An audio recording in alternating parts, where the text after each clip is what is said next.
What's up, peeps? I'm gonna make this video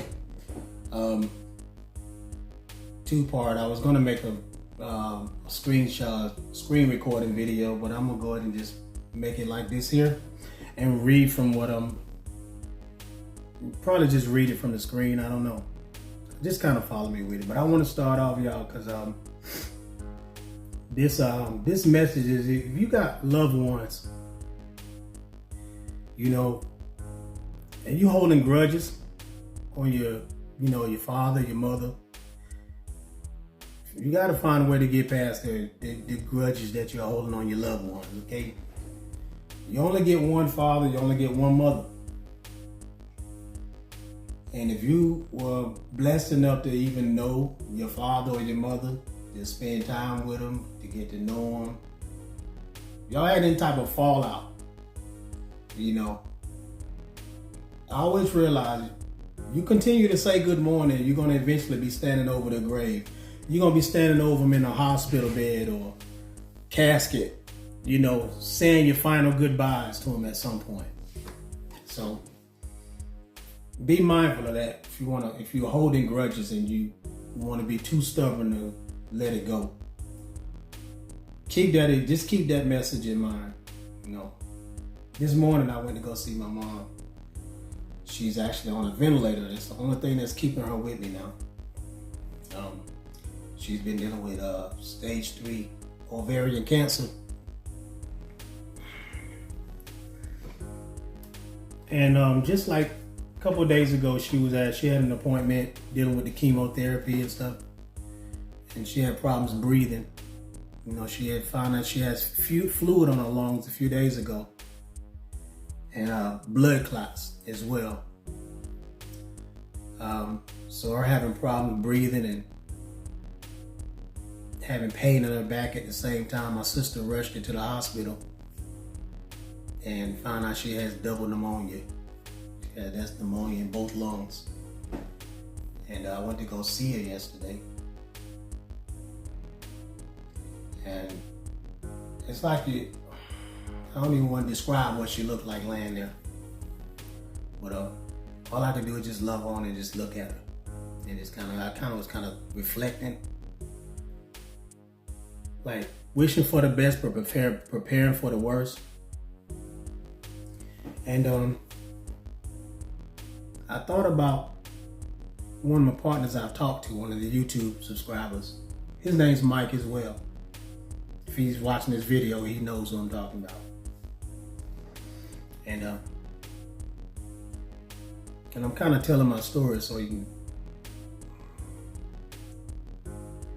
It's kind of, don't hold that shit inside. Don't hold them damn grudges. That shit ain't worth it. You gotta let that shit go. Don't hold grudges. I don't have any grudges holding on with my mom, but I'm grateful that the last thing that she said to me was that she loved me. And that's the last thing she heard me say to her. But she's on a ventilator right now. I got a call about 5 o'clock this morning saying that she stopped breathing. And she's on a ventilator right now. So, and that's pretty much like the last resort people they use in hospitals to keep a person alive. She's not breathing on her own. And so she's dealing with, she had to get more blood as well. Her blood levels are low. It's supposed to be like at 7 and she's at like 5. And so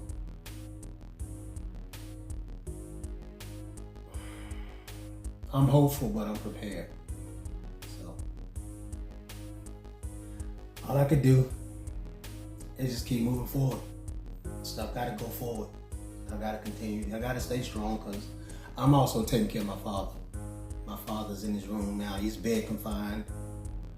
Been taking care of him. January made 3 years. So gotta take care of your loved ones and, you know, do what you gotta do.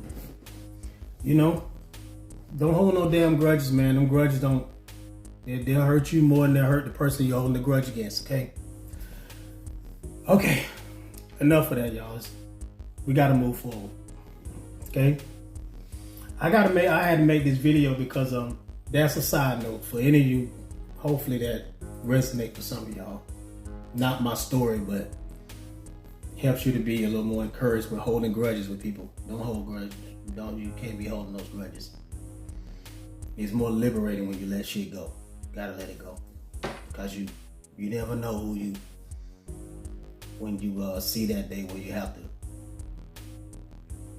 say your final goodbyes and wish y'all had got it together. Wish y'all had got it right. Fixed it.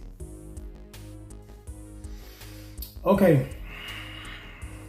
On another note, let me get on this lesson before I get soft up in here. I can't be getting soft.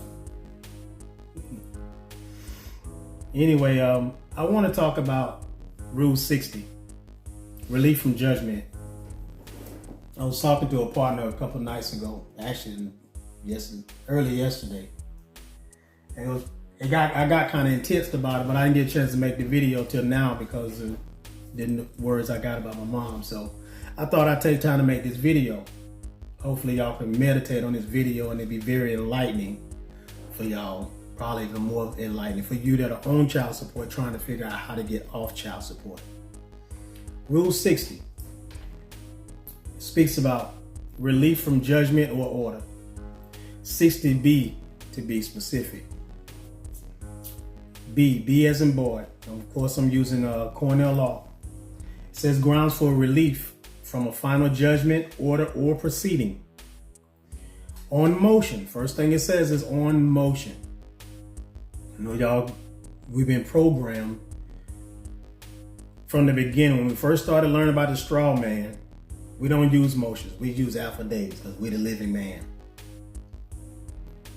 The Federal Rules of Civil Procedure shows you exactly how they operate in the courts. The courts, this is how they run the court. This is how they get remedies. This is how they prosecute. This is how you get things done. Okay? So you can't be against motions. If you want to be against motion, your ass gonna be dealing with shit for a long time. Okay? So you don't want to deal with motion, that's totally up to you. But this system has been put together way before we got here. And it's going to be like this when we leave here. So if you want to keep listening to these damn gurus on the internet talking about don't use motions, go ahead. Keep purchasing their bullshit. But anyway, on motion and just terms, the court may relieve a party or its legal representative from a final judgment, order, or proceeding for the following reasons. And it has 6 reasons.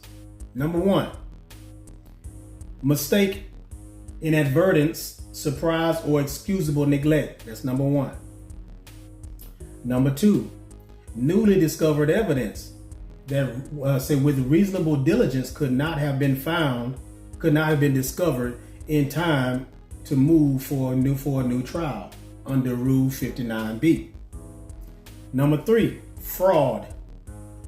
Whether previously called intrinsic or extrinsic, then says misrepresentation or misconduct by the opposing party. That's number 3. Let me pause for a second. Let me look up intrinsic so I can make sure I read it, make it a part of the lesson as well. I read this before. Y'all know back, anybody been rocking with me since 2019, know I did a video before on this back in 2019. But it's always good to revisit things. Belonging to an essential nature or constitution of a thing. Belonging to the essential nature or constitution of a thing. That's what intrinsic means. Okay? Extrinsic means external, outside. It says outside evidence or evidence that is inadmissible or not properly before the court, jury, or determining body. That's what extrinsic. Okay, but I'm gonna go back here. Okay, so fraud is basically talking about fraud. fraud, misrepresentation, or misconduct by the opposing party. That's number 3. Number 4, the judgment is void. Number 5, the judgment has been satisfied, released, or discharged. Say it is based on an earlier judgment that has been reversed or vacated, or applying it retrospectively. No, prospectively. Sorry about that. Prospectively is no longer equitable. Said, or number 6, any other means that justify relief. So those are the 6 grounds where you can actually get a court order dismissed to get relief from an order. Relief means get it done away with. Okay. Specifically, I'm going to talk about fraud. Number 3. Okay. To help y'all understand something. I'm gonna go to I want to look at 12 USC 412. Sorry about that. 12 USC 1412. This can also be found in the Federal Reserve Act 16. I've been telling y'all about the Federal Reserve Act 16, Section 16, Part 1 and 2. And it specifically quotes this. As a matter of fact, I'm going to show y'all that first. This is the Federal Reserve website right here. Federal Reserve Act right here. Right here, you see it right there. This is Section 16 that I've been telling y'all about for months now. And it talks about notes. It's Part 1. This is Part 1 and this is Part 2 right here. Applications for notes by Federal Reserve banks. Okay. And down here, it specifically quotes the same USC code I told y'all about, which is what we're about to read. It's going to basically say the same thing verbatim. Okay. But I'm going to read it right here, show y'all. This is the same quote, same one, same title and all. Okay. Any Federal Reserve bank may make application for the local Federal Reserve agent to the Federal Reserve agent for such amount of the Federal Reserve notes hereinafter provided for as it may require. Such application shall be accompanied by with a tender to the local Federal Reserve agent of collateral in amount equal to the sum of the Federal Reserve notes thus applied for and issued pursuant to such application.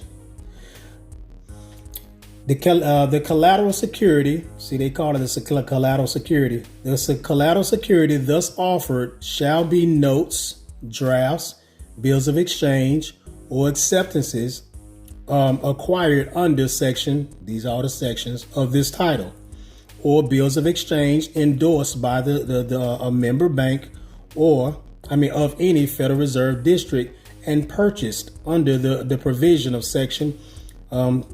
these sections of this title, or bankers' acceptances purchased under the provision of said sections, these here of this title, or gold certificates, or special drawing right certificates, or any obligations, or any obligations which are direct obligations of or are fully guaranteed as to principal and interest by the United States or any agency thereof, or assets that the Federal Reserve Bank may purchase or hold under Section 348A and 353 to 359 of this title, or any other assets of the Federal Reserve Bank. Say no other event shall such collateral security be less than the amount of the Federal Reserve note applied for. Okay, I could read the whole. I'm going to read the whole thing. I read the main part. Let's see. The Federal Reserve agent shall each day notify the board of directors of the Federal Reserve System of all issues and withdrawals of the Federal Reserve notes to and by the Federal Reserve Bank to which he is accredited. So he's basically telling you what they have to report it at the same time. Federal Reserve notes to and by the Federal Reserve Bank to which he is accredited. Say and the board of governors of the Federal Reserve System may at any time call upon the Federal Reserve Bank for additional security to protect the Federal Reserve notes issued to it. The collateral shall not be acquired for the Federal Reserve notes which are held in vaults of or are otherwise held by or on behalf of the Federal Reserve Bank. But anyway, that's the show. That's the proof right there. I was trying to get y'all to make sure you guys read to understand that this is what happens with the applications. Any application you ever fill out, it starts with what? It starts with the information from your estate. Your name in all caps is the name of your estate. Okay, only you are authorized to use that information.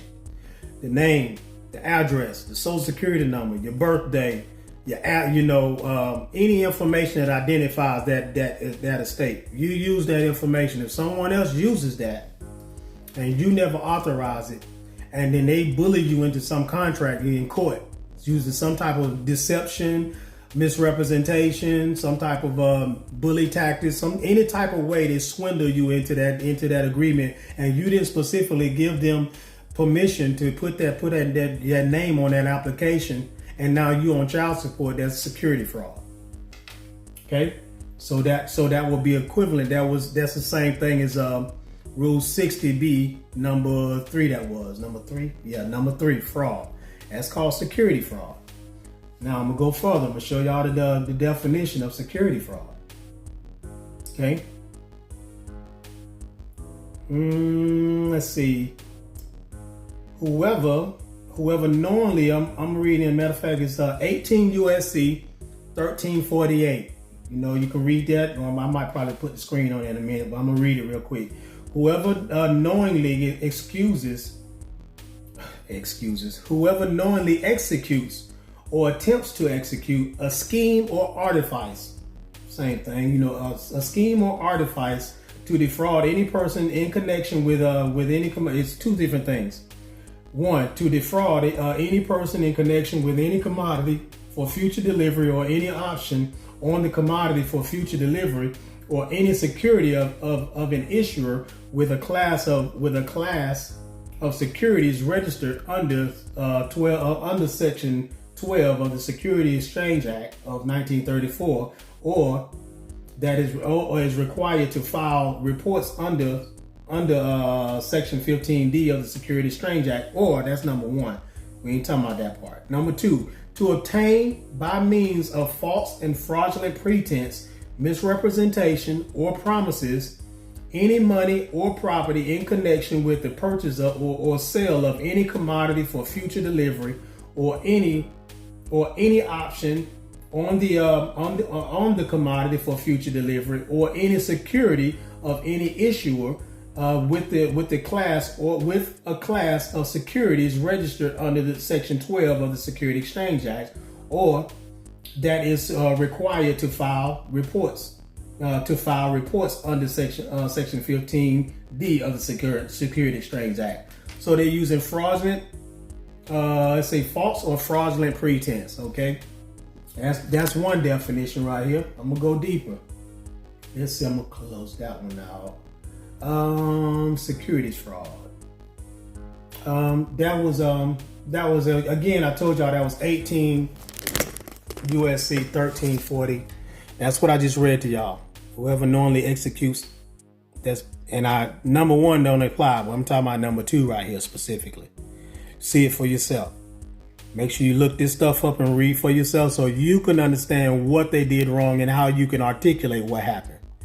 Now we're going to go to securities fraud. This is another definition. Securities fraud is a misrepresentation or omission of information to induce investors into trading securities.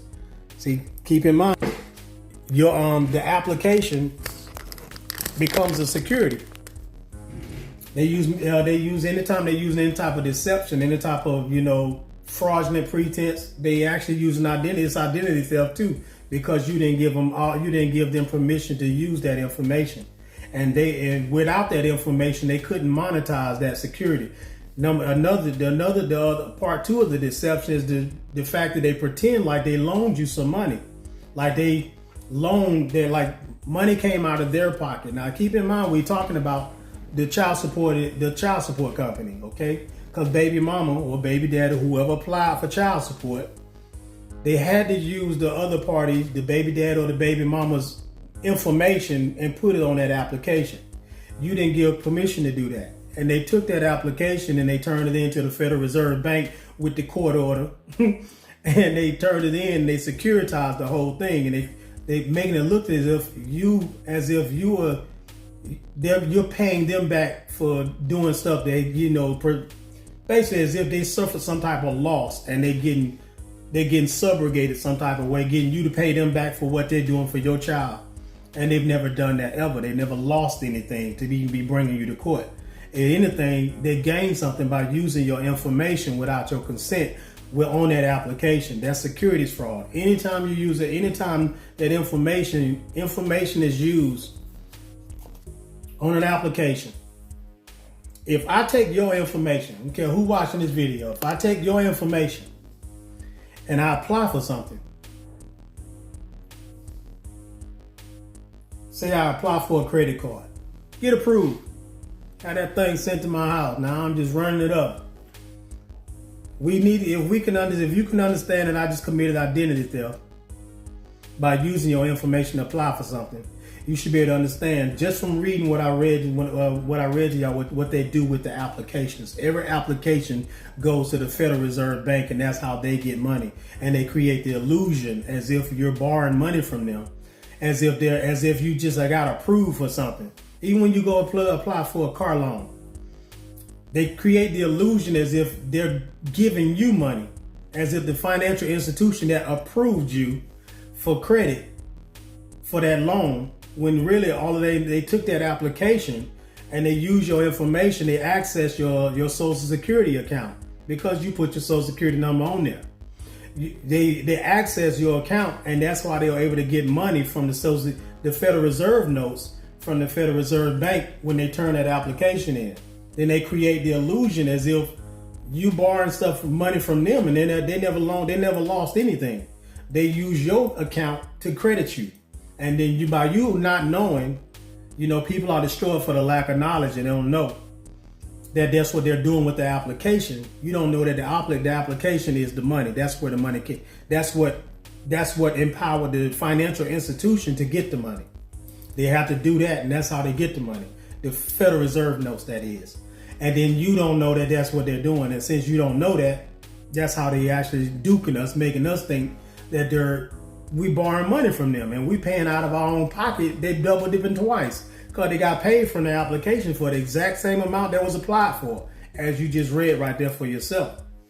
It's for the exact same thing that's being applied for. Whatever the application was applied for, that's how many Federal Reserve notes they're going to get. So that's the tax and everything was all paid for when you left the lot with that car. You just didn't know that. So what they're doing, like your payments that you're paying every single month, those are interest payments, because that's what the bank's job is to do, is pay interest. Their job is to pay interest, not us. But we don't know. We haven't been operating right. I'm kind of getting off a little bit because I'm talking about car notes, car loans and stuff like that. Those monthly bills are interest payments. So you're supposed to endorse those properly. That's another topic, okay? But bottom line is, when it comes to child support, that was an every business transaction starts with an application. You start off putting your name on something, that's how they start doing business with the name on that application, okay? And child support, I'm gonna see if I can pause and find a child support application, and I'm gonna show you. Some of them don't have numbers like how much money on there. I'm gonna see if I can pause it. Hold on a second. Okay, this is a PDF right here for Georgia right here. So see, State of Georgia Department of Human Resource, Human Services, Division of Child Support Services. This is here in Georgia. So it's the PDF. They could print this out. Let me see. Of course, they have to agree, all this different stuff. You could pause this and read this here. I'm not, not trying to go over the whole form. Okay, you could pause this and kind of find it, see what everything that, and you see it's a fee right there. So it's a service. It's a non-refundable application fee. Okay, DCSS, but it's an application. Application for services. Let's know I'm the custodial. It's all the information right here. You see you need a social security number.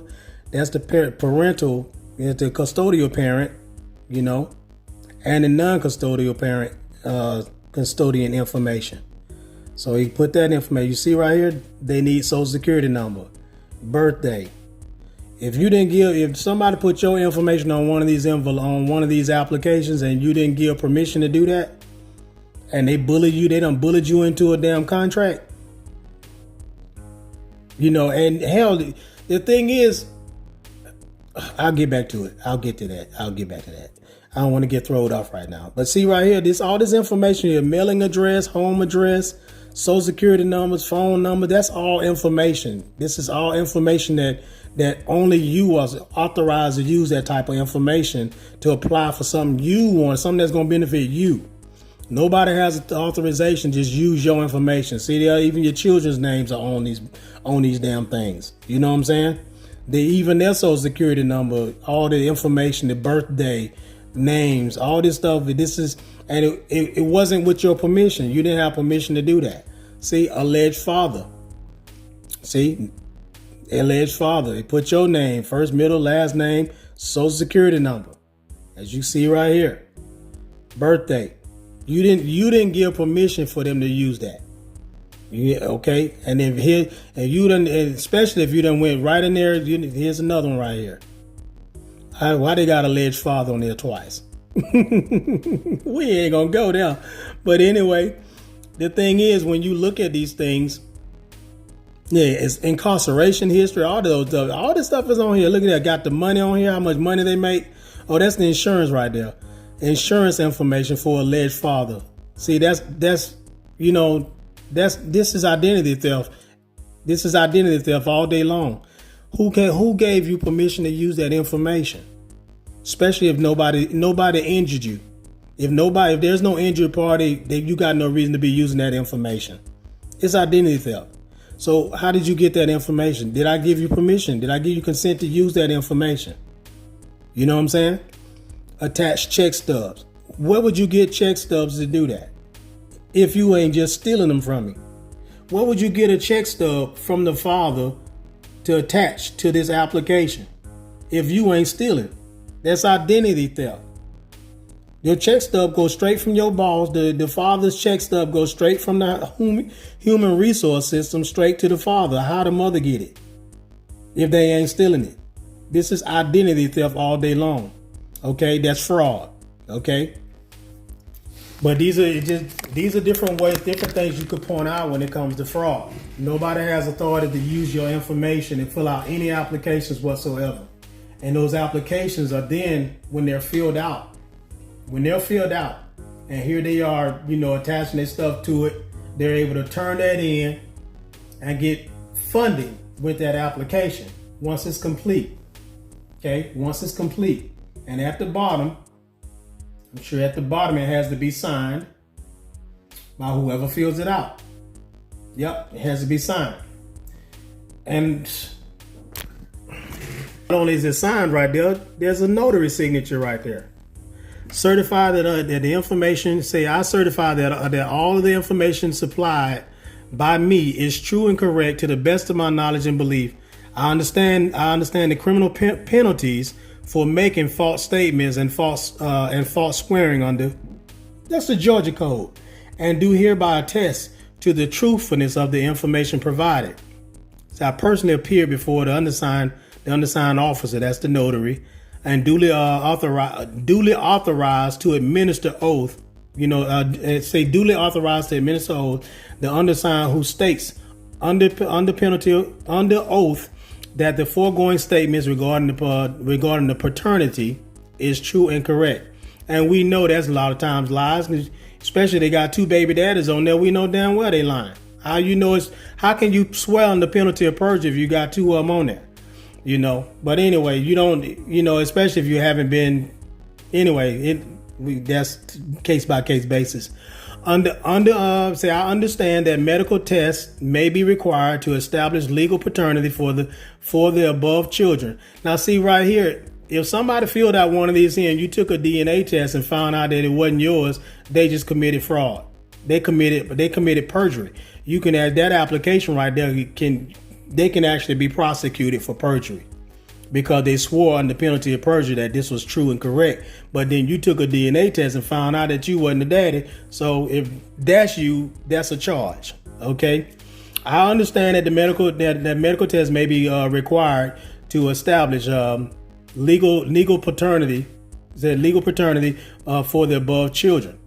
Let's see, my signature on this document authorizes the DCSS to provide necessary and appropriate services on my behalf regarding genetic testing and legal actions to establish paternity for the children. Okay, so this is what gives them. She gives them authority to act on her behalf. So technically, she gives them power of attorney to move on her behalf towards the father. Okay, when they talk about paternity, they talk about the father. Maternity is the mother. So we're establishing paternity. You never have to establish maternity if she's the one that had the baby. So, but if a mother was to fill out one of these, for one, if she said this here and the father ended up not being the father, she committed fraud. She committed perjury when she filled this out because she knew that what she knew was a chance it wasn't her. He wasn't the father, and he got exonerated because it wasn't the father. Number two, if we got she did power of attorney for, she gave them this company, Division of Child Support Services. She gave them authority, power of attorney, because she gave them consent to operate on her behalf. Okay. So, and she got it notarized. So this is an affidavit. This is technically an affidavit because it's sworn on the penalty of perjury and it was notarized. So it is technically an affidavit. Now, but I kind of went into some more details than I should have gone into, but that's actually that's if you breaking this application down properly, you'll see it's a whole lot of angles on here that can be attacked on it for one. But bottom line is if you're trying to get all child support, because once you've learned, going back to Rule 60, when it says number 2, it says newly discovered evidence that with reasonable diligence could not have been discovered in time to move for a new trial under Rule 59B, which Rule 59B says what? 59B say time to file a motion for a new trial. But say a motion for a new trial must be filed no later than 28 days after the entry of the judgment. But see, you didn't know this stuff before then. So that's why you can actually, and now that once you learn what happened and how you end up getting duped, now you can apply it. You can not only apply number 2, but you can actually apply number 3 because fraud was executed in order to get you locked in from the get-go. Because now you know that for one, it was identity theft. Nobody has authority to use your estate information. Your all caps name information is your estate information. The unauthorized use of the social security number is your estate information. The unauthorized use of your birthday, of the birthday of your estate is identity theft. Okay. Also here in Georgia, it's called theft by deception. Let's look that up. Theft by deception. I'm gonna show y'all what it means. I want to see if I can use Cornell law. Theft by deception. That's what they call it here in Georgia. But I'm gonna guess I can show y'all anyway. Theft by deception. A person commits theft by deception. Theft by deception when he obtains property by any deceitful means or artful practice with the intention of depriving the owner of the property. This is what it's called here in Georgia. theft by deception. That's what I just read. A right there. And say, and it says also a person that deceives if he intentionally creates or confirms another's impression. He creates or confirms another's impression of an existing fact or past event which is false and which the accused knows to be or believes is to be false. That's when somebody uses a false. Y'all know what that means. Fails to correct the false impression if of an existing fact or past event which he has previously created or confirmed. This would even go with if somebody was proven to not be the father and still got locked in for child support. They failed to correct it. You know what I'm saying? It's failed, and off the rip, they're using any kind of deceitful means or artful practice with the intention of depriving the owner of the property. That's yours. It's your money. It's your property. Okay, your labor is your property. Everything, just like they say, my body, my choice. Your money is your property. So someone is depriving you of your right, and not even just your money, your access to your children. When someone be like, you get every other weekend. That's taking you from like half. That's only 4 days out of a whole month. You can't raise your children. You don't have no say so with your child if you only get 4 days out of a whole month. You can't help raise your kid like that. So you don't get 50-50. You getting deprived. You have fundamental rights to that. So your rights are also your property. Now, number 3, prevents another from acquiring information pertinent to the disposition of the property involved. Y'all can go any kind of way with that. Sales or otherwise transfers or encumbers property intentionally failing to disclose a substantial or valid known lien, adverse claim, or other legal impediment to the employment of the property, which the impediment is or is not a matter of official record, or promises performance of service which he does not intend to perform or knows will not be performed. Evidence of failure to perform standing alone shall not be sufficient to authorize a conviction under this subsection. Now C says, see, that's A and this B, and this is C says, deceitful means or artful practice do not, however, include falsity as to matters having no pecuniary significance or exaggeration by statements unlikely to deceive ordinary persons in the group addressed. Okay, so as you see, what theft by deception is. Theft by deception, somebody trying to basically deceive you from they're using any type of artful practice so that they can actually deprive you from what belongs to you. Okay. Hopefully this video helped y'all out when it comes to, using your power of attorney to shut down anybody administering your estate, and using a motion attached to it to basically motion, using Rule 60 to actually motion the court to shut down a case, to shut down an order. But you make sure you word your shit properly now. Make sure you word your shit properly. And also you have to know that, like it's something that, I was reminded of too.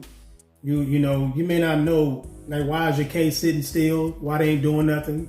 You have to, if you don't have an attorney, which hopefully you guys don't have one, you have to call up to the county recorder's office and find out the schedule of the judge so that you can actually type up your own notice of hearing. And you find out what days they're available and what time frame they're available, and pick a time that's good for you. And you make sure that you type up a notice of hearing and put your certificate of service at the end of it. Put your certificate of service with everything you ever filed. Okay, if you're filing all of it at the same time, put it all, make sure it's together. and serve the opposing party, and make sure you serve the judge. That way the judge is aware that he's on schedule for that particular time and date at that location. So you have to make sure you type it up yourself. You are the attorney, in fact, for your own estate. So you have to act as an attorney in your court case. So it's your job to make sure things are going right, flowing in with your court case. So just a little, hopefully that helped y'all out a lot, but that's what you need to do. And then you show up at your hearing and present your case, present your argument. Make sure you study these codes and these acts that I just showed y'all, so you'll know how to articulate your shit properly. Okay, it's pretty much simple. Once you got a good understanding. And watch this video a few times just so you can show enough get it, because it's really straight to the point. Nobody has the authority to use your information. If they're using that information on the application without your consent, it's, and then now they got you acting as a debt slave under peonage.